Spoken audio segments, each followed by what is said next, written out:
How can interviews be a positive experience using Appreciative Inquiry?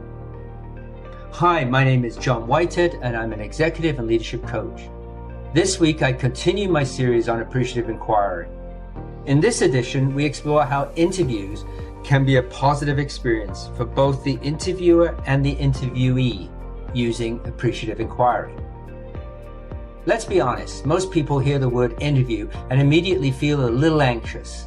But what if interviews could be less about stress and more about discovering what makes someone shine?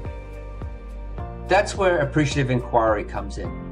Instead of focusing on what's wrong and what's missing, this interview style is all about asking positive questions, sharing enjoyable stories, and finding out how someone can make a real impact on the company. So how do we do this? Well, first, let's talk about framing positive questions. Think about the kind of response you want.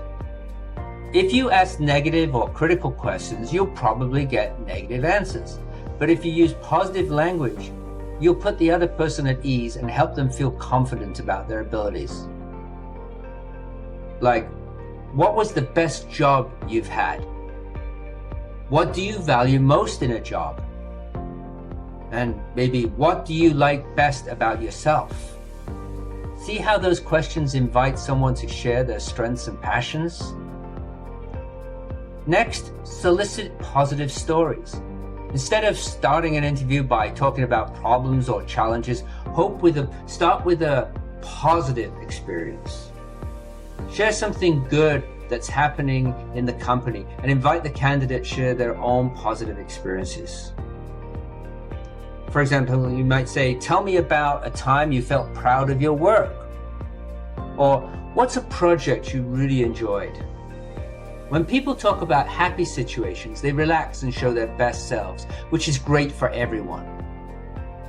Now let's focus on finding what works. You probably already know the skills needed for the job, but there's always more than one way to use those skills. Ask yourself, does this person work better based on experience? Do they bring positive energy? Do they have a positive outlook? When you find that sweet spot between what works for the company and what works for the employee, you've found a great fit. Finally, recognize the recurring themes. As you listen to stories, look for patterns. Commitment, loyalty, experience, teamwork.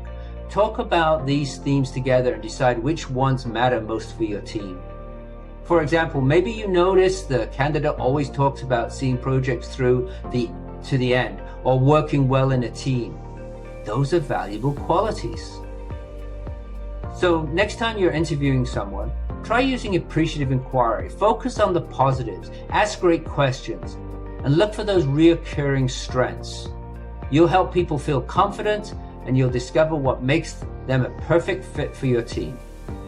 If you would like to learn more about using Appreciative Inquiry for yourself or in your organization, reach out to me at the info provided at the end of this video. Thank you for listening today.